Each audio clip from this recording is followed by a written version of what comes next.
La nuit était tombée. J'avais lâché mes outils. Je me moquais bien de mon marteau, de mon boulon, de la soif et de la mort. Il y avait sur une étoile une planète, la mienne, la Terre, un petit prince à consoler. Je le pris dans mes bras. Je le berçai. Je lui disais, la fleur que tu aimes n'est pas en danger. Je lui dessinerai une muselière à ton mouton. Je te dessinerai une armure pour ta fleur. Je ne savais pas trop quoi dire. Je me sentais très maladroit. Je ne savais comment l'atteindre ou le rejoindre. C'est tellement mystérieux, le pays des larmes. J'appris bien vite à mieux connaître cette fleur. Il y avait toujours eu sur la planète du Petit Prince des fleurs très simples, ornées d'un seul rang de pétales et qui ne tenaient point de place et qui ne dérangeaient personne. Elles apparaissaient un matin dans l'herbe et puis elles s'éteignaient le soir. Mais celle-là avait germé un jour d'une graine apportée d'on ne sait où, et le Petit Prince avait surveillé de très près cette brindille qui ne ressemblait pas aux autres brindilles. Ça pouvait être un nouveau genre de baobab.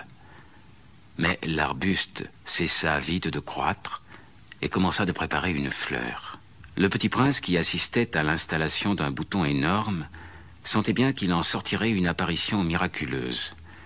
Mais la fleur n'en finissait pas de se préparer à être belle à l'abri de sa chambre verte. Elle choisissait avec soin ses couleurs, elle s'habillait lentement, elle ajustait un à un ses pétales. Elle ne voulait pas sortir toute fripée comme les coquelicots. Elle ne voulait apparaître que dans le plein rayonnement de sa beauté. Eh oui, elle était très coquette. Sa toilette mystérieuse avait donc duré des jours, et puis voici qu'un matin, justement à l'heure du lever du soleil, elle s'était montrée. Et elle, qui avait travaillé avec tant de précision, dit en bâillant: Je me réveille à peine. Je vous demande pardon. Je suis encore toute décoiffée. Que vous êtes belle, n'est-ce pas? Et je suis née en même temps que le soleil. Le Petit Prince devina bien qu'elle n'était pas trop modeste, mais elle était si émouvante. C'est l'heure, je crois, du petit déjeuner. Auriez-vous la bonté de penser à moi? Et le Petit Prince, tout confus, ayant été chercher un arrosoir d'eau fraîche, avait servi la fleur. Ainsi l'avait-elle bien vite tourmentée par sa vanité un peu ombrageuse. Un jour, par exemple, parlant de ses 4 épines, elle avait dit au Petit Prince: Ils peuvent venir, les tigres, avec leurs griffes. Il n'y a pas de tigres sur ma planète. Et puis les tigres ne mangent pas l'herbe. Je ne suis pas une herbe. Pardonnez-moi. Je ne crains rien des tigres, mais j'ai horreur des courants d'air. Vous n'auriez pas un paravent? Horreur des courants d'air? Ce n'est pas de chance pour une plante. Cette fleur est bien compliquée. Le soir, vous me mettrez sous globe. Il fait très froid chez vous. C'est mal installé. Là d'où je viens... Mais elle s'était interrompue. Elle était venue sous forme de graine. Elle n'avait rien pu connaître des autres mondes. Humiliée de s'être laissée surprendre à préparer un mensonge aussi naïf, elle avait toussé 2 ou 3 fois pour mettre le Petit Prince dans son tort. Ce paravent? J'allais le chercher, mais vous me parliez. Alors elle avait forcé sa toux pour lui infliger quand même des remords. Ainsi, le Petit Prince, malgré la bonne volonté de son amour, avait vite douté d'elle. Il avait pris au sérieux des mots sans importance et était devenu très malheureux. J'aurais dû ne pas l'écouter. Il ne faut jamais écouter les fleurs. Il faut les regarder et les respirer. La mienne embaumait ma planète, mais je ne savais pas m'en réjouir. Cette histoire de griffes qui m'avait tellement agacée eût dû m'attendrir. Je n'ai alors rien su comprendre. J'aurais dû la juger sur les actes et non sur les mots. Elle m'embaumait et m'éclairait. Je n'aurais jamais dû m'enfuir. J'aurais dû deviner sa tendresse derrière ses pauvres ruses. Les fleurs sont si contradictoires. Mais j'étais trop jeune pour savoir l'aimer. Je crois qu'il profita pour son évasion d'une migration d'oiseaux sauvages. Au matin du départ, il mit sa planète bien en ordre. Il ramena soigneusement ses volcans en activité. Il possédait 2 volcans en activité. et c'était bien commode pour faire chauffer le petit déjeuner du matin. Il possédait aussi un volcan éteint, mais, comme il disait, on ne sait jamais. Il ramonna donc également le volcan éteint. S'ils sont bien ramenés, les volcans brûlent doucement et régulièrement, sans éruption. Les éruptions volcaniques sont comme des feux de cheminée. Évidemment, sur notre Terre, nous sommes beaucoup trop petits pour ramener nos volcans. C'est pourquoi ils nous causent des tas d'ennuis. Le petit prince arracha aussi, avec un peu de mélancolie, les dernières pousses de baobab. Il ne croyait jamais devoir revenir, mais tous ses travaux familiers lui parurent ce matin-là extrêmement doux. Et quand il arrosa une dernière fois la fleur et se prépara à la mettre à l'abri sous son globe, il se découvrit l'envie de pleurer. Adieu. Adieu. J'ai été sotte. Je te demande pardon. Tâche d'être heureux. Il fut surpris par l'absence de reproche. Il restait là tout déconcerté, le globe en l'air. Il ne comprenait pas cette douceur calme. Mais oui, je t'aime. Tu n'en as rien su par ma faute. Cela n'a aucune importance. Et tu as été aussi sot que moi. Tâche d'être heureux. Laisse ce globe tranquille, je n'en veux plus. Mais le vent... Je ne suis pas si enrhumée que ça. L'air frais de la nuit me fera du bien.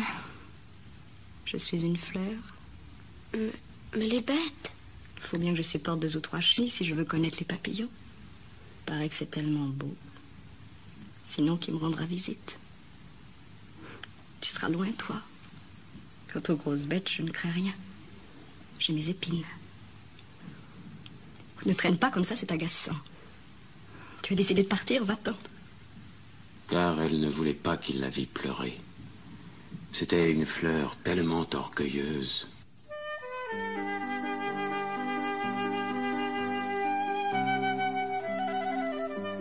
Le Petit Prince se trouvait dans la région des astéroïdes 325, 326, 327, 328, 329 et 330. Il commença donc par les visiter pour y chercher une occupation et pour s'instruire. La première était habitée par un roi. Le roi siégeait, habillé de pourpre et d'hermine, sur un trône très simple et cependant majestueux. Ah, voilà un sujet.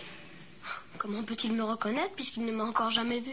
Il ne savait pas que pour les rois, le monde est très simplifié. Tous les hommes sont des sujets. Approche-toi, que je te vois mieux. Le Petit Prince chercha des yeux où s'asseoir, mais la planète était tout encombrée par le magnifique manteau d'hermine. Il resta donc debout, et comme il était fatigué, il bâilla. Il est contraire à l'étiquette de bâiller en présence d'un roi. Je te l'interdis. Je ne peux pas m'en empêcher. Je fais un long voyage et je n'ai pas dormi. Alors je t'ordonne de bâiller. Je n'ai vu personne bâiller depuis des années. Les bâillements sont pour moi des curiosités. Allons, bâille encore. C'est un ordre. Ça m'intimide, je ne peux plus. Puis-je m'asseoir?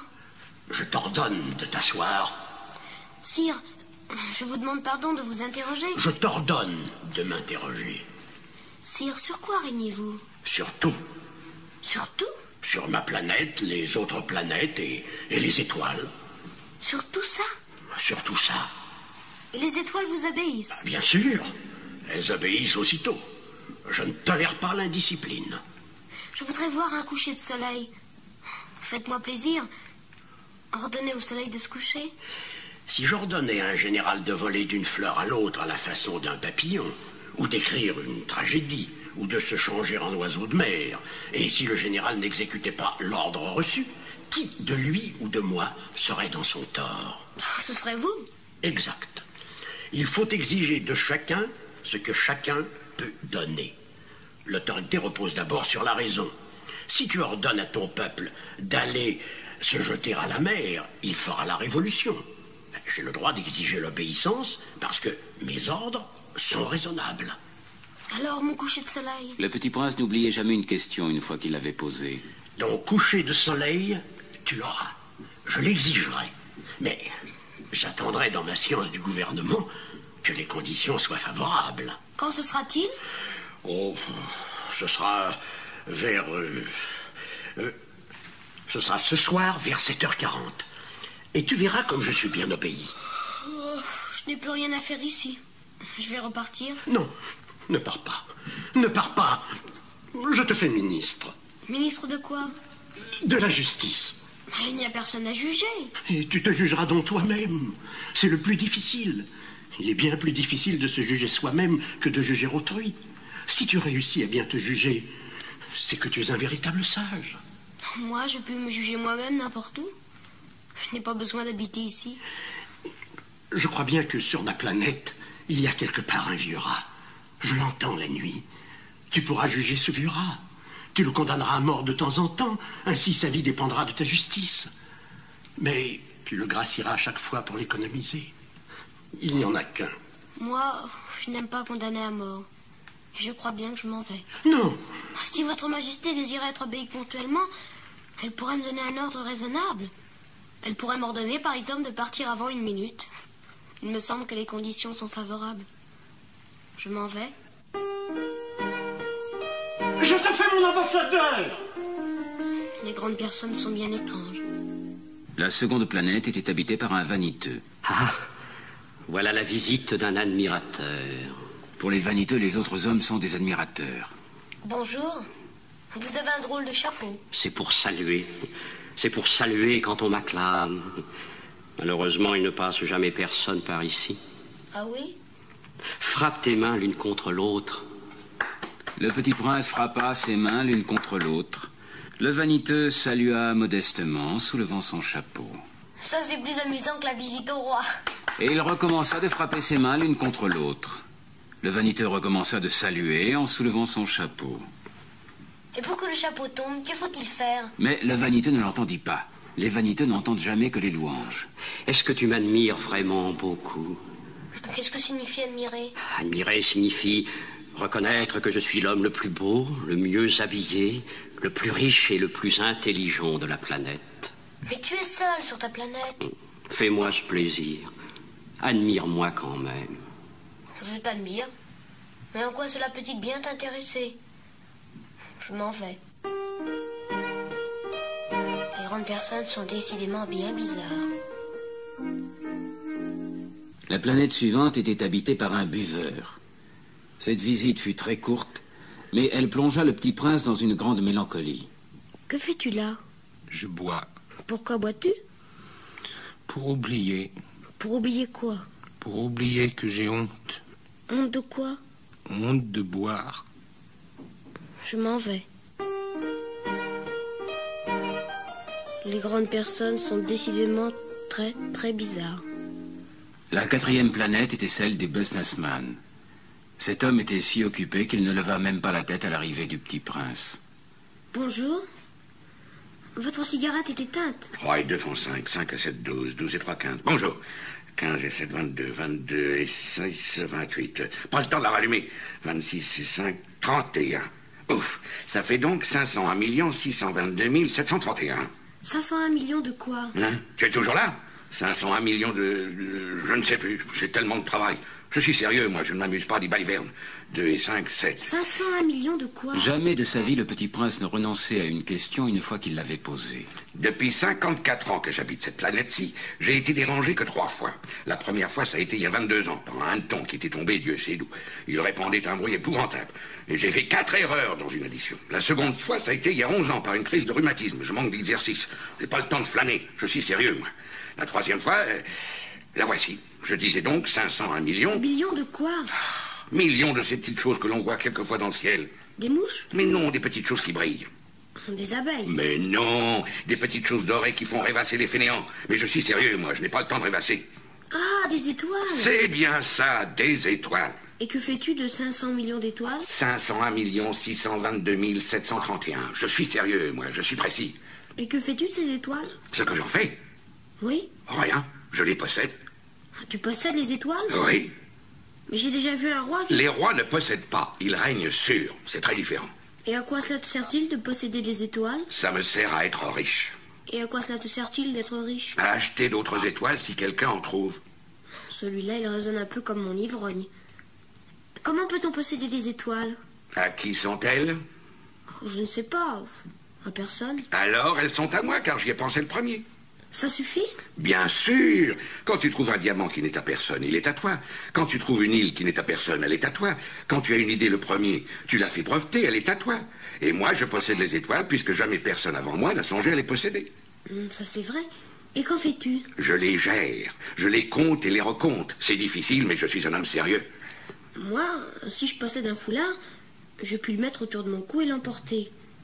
Moi, si je possède une fleur, je puis cueillir ma fleur et l'emporter.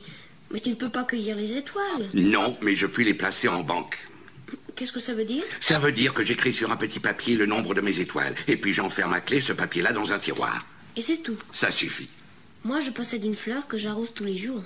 Je possède 3 volcans que je ramène toutes les semaines. Car je ramène aussi celui qui est éteint. On ne sait jamais. C'est utile à mes volcans et c'est utile à ma fleur que je les possède. Mais tu n'es pas utile aux étoiles. Je m'en vais.